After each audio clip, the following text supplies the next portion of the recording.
Banyak yang bertanya, anggota DPR RI itu kalau reses ngapain aja sih? Istirahat di kampung halamannya? Atau justru reses ini merupakan inti dari pekerjaan sebagai wakil rakyat? Jawabannya, dua-duanya benar. Bertemu dengan mereka, dengan masyarakat, rasanya senyaman istirahat. Inilah kerja sesungguhnya bagi saya sebagai wakil rakyat.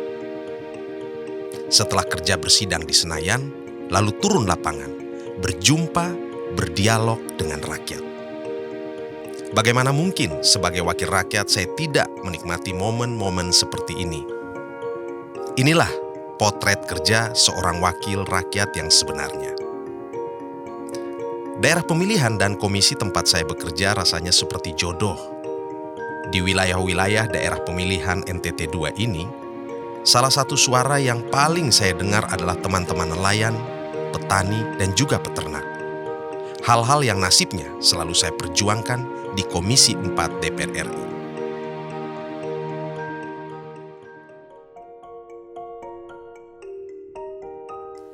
Bertemu para nelayan Kampung Nelayan Maju di Oisapa, Kota Kupang, dan sekitarnya tentu sangat mengesankan.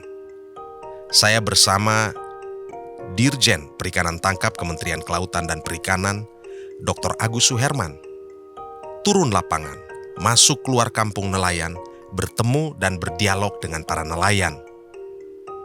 Tujuannya untuk belanja masalah dan memberikan bantuan, tentu saja untuk hal-hal yang betul-betul mereka butuhkan.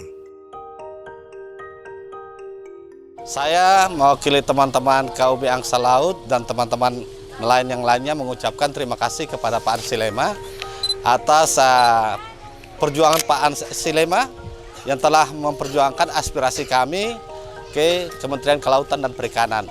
Dan hasilnya berbuah manis, yang mana hari ini kami dibantu oleh Kementerian Kelautan dan Perikanan sejumlah 600 juta untuk penataan Kampung Nelayan Maju.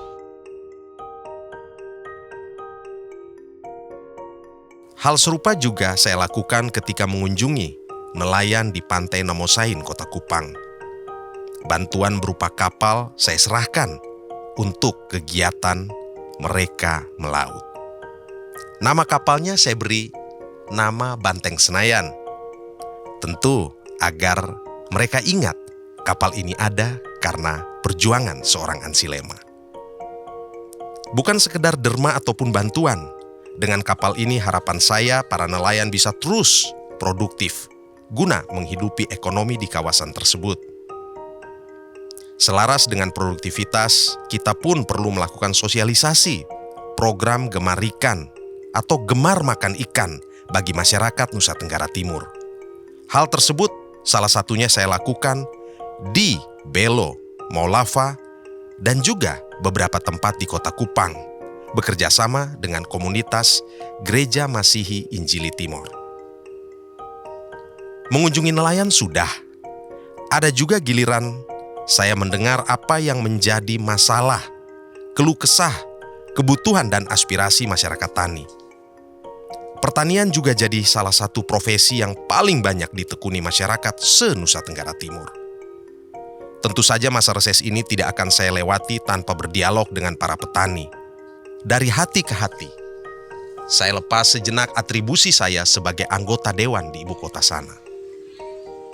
Bertemu mama-mama, bapak-bapak, dan basodara semua, berarti menyatu sejenak dengan mereka. Jadi bagian dari mereka. Tidak satu pun kelompok masyarakat yang saya temui yang tidak menyambut saya dengan hangat. Sesuatu yang membuat saya haru, namun bahagia, menyaksikan sambutan mereka.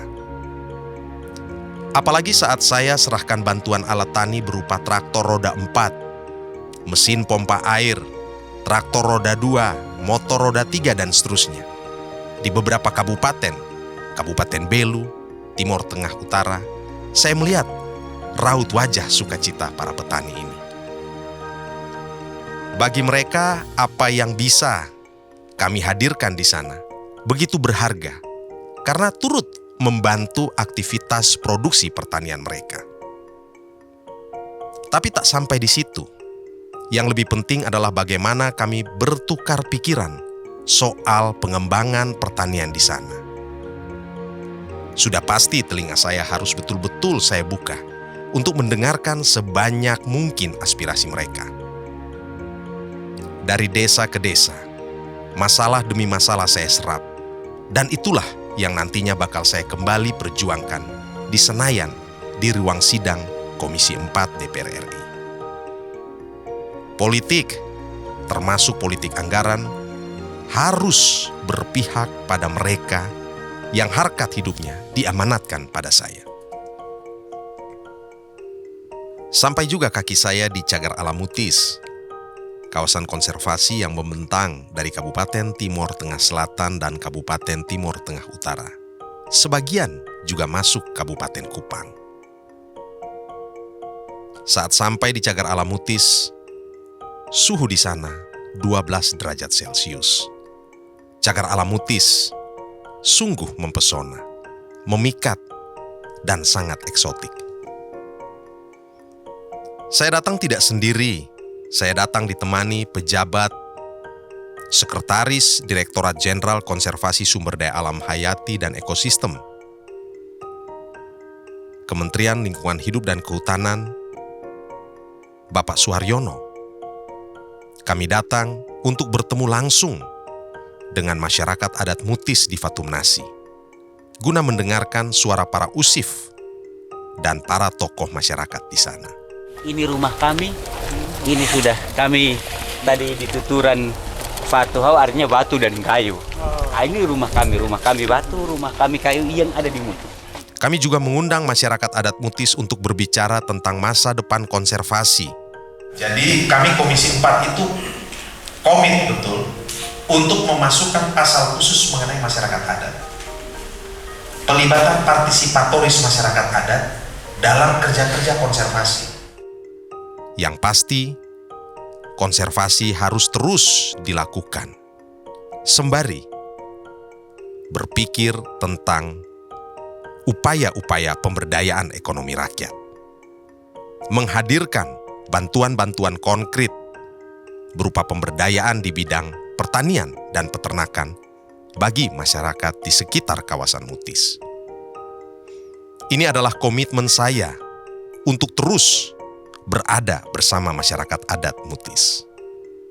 Bagi saya, Cagar Alam Mutis harus tetap dipertahankan karena Mutis adalah pusat sekaligus jantung peradaban Atoni Pahmeto. Cagar Alam Mutis adalah juga ibu yang menyusui, yang menghadirkan air minum, juga air bagi pertanian dan peternakan seluruh masyarakat Pulau Timor. Lan tekem nak ombe matke ma pekin sufini ukin tekin. Esmilin unem femfena unem elok unem saknak ne ini. Esvelotan lakne pafitilawan. Es ampupu manasi kono atone, es fatu manasi kono atone, es kainim kono ne atone. Jadi tuturannya ini kata bahwa inilah titik pusat Pulau Timor bagian barat di sini. Ya. Artinya sumber air di seluruh Pulau Timor itu sumbernya dari Mutis. Dia mengalir ke 4 penjuru di Pulau Timor, mengalir ke arah Benanain di Malaka, kemudian Amfoa mengalir ke Ambenu, dan juga mengalir ke bagian tengah. Perjalanan saya dan tim di Dapil tak selalu mudah. Tak jarang kami harus berhadapan dengan jalanan yang terjal, berlumpur, bahkan jalan rusak. Tapi hal itu tidak menyurutkan niat kami untuk menjumpai rakyat di desa dan kampung. Semua itu harus dihadapi, karena keindahan menanti di lokasi tujuan. Salah satunya adalah Fatulan, sebuah desa kecil yang dijuluki negeri di atas awan. Di atas sana tentu saya bukan hanya datang untuk melihat keindahan alam. Saya ke sana untuk memeluk mereka, mendengar aspirasi petani peternak yang akan mereka sampaikan ke wakil mereka. Beragam aspirasi disampaikan, terutama mulai dari izin penggunaan kawasan hutan lindung untuk pengembangan pariwisata di kampung itu, pemberdayaan perkebunan, hingga kebutuhan air untuk pertanian dan kehidupan mereka sehari-hari. Peternakan juga jadi bidang yang banyak digeluti masyarakat di Nusa Tenggara Timur. Di beberapa titik, saya menghadiri bimbingan teknis yang menghadirkan para peternak. Rabies kini tengah menjadi isu yang hangat diperbincangkan oleh masyarakat NTT. Wabah ini kini sudah masuk ke Pulau Timor, persisnya di Kabupaten Timor Tengah Selatan. Untuk itu saya datang menggelar BIMTEK agar masyarakat perlu mendapatkan pengetahuan, informasi. Masyarakat harus diedukasi karena peternakan yang sehat adalah cikal bakal kehidupan yang sejahtera bagi para peternak dan masyarakat kami. Yang pasti rabies harus diputus mata rantainya. Ini adalah penyakit zoonosis yang sangat berbahaya bagi manusia. Sebelumnya, ada African Swine Fever atau ASF yang membuat banyak babi di Provinsi Nusa Tenggara Timur akhirnya harus mati. Kata kuncinya adalah pada keseriusan dan kesungguhan kami untuk membangun aspek biosecurity pada peternakan rakyat. Bertani, juga beternak, harus dengan dasar pengetahuan. Bagi saya, NTT adalah nelayan tani ternak. Tapi kalau bicara soal NTT, ada juga kreativitas anak-anak muda. Dan tentu, ini sangat membanggakan. Talenta mereka tak perlu diragukan. Bakat seni di NTT bagaikan mutiara terpendam yang perlu terus diasah hingga berkilau. Saya sempat bertemu dengan teman-teman milenial, anak-anak muda di kota Kefa-Menanu, Timor Tengah Utara, yang kreatif, inovatif, penuh semangat dalam berkreasi. Mereka adalah anak-anak muda NTT yang handal dalam bidang seni, seni musik, seni tari, seni lukis, juga bermain teater. Saya putuskan untuk sedikit banyak terlibat dalam proyek video promosi terbaru mereka. Sungguh, Indonesia bahkan dunia harus lihat anak-anak muda dari Nusa Tenggara Timur ini. Aspirasi mereka adalah ingin lebih terekspos. Memang betul, bakat yang hebat perlu eksposur yang memikat. 1 bulan rasanya tidak akan cukup untuk mendengar setiap sudut aspirasi masyarakat di daerah pemilihan saya, NTT 2. Berdialog dengan masyarakat adalah inti dari peran saya sebagai wakil rakyat. Dengan berdialog, saya tahu isi hati rakyat saya. Tapi masalah dan aspirasi harus ditindaklanjuti. Harus ada action. Action speaks louder than words. Tindakan harus lebih besar dan menggema dari sekedar kata-kata. Maka saya harus kembali berjuang ke ibu kota di ruang sidang di Senayan, Jakarta. Untuk siapa? Untuk rakyat di Dapil NTT 2 dan NTT secara keseluruhan. Satu harapan saya ketika kembali ke tempat ini, senyum Bapak Mama, kakak adik bersaudara semua, tetap lebar tentunya. Saya selalu berjuang dan mendoakan kebahagiaan, kesejahteraan mereka, karena itu sudah menjadi komitmen saya sebagai Banteng Senayan. Merdeka! Merdeka! Merdeka! Merdeka! Merdeka! Merdeka!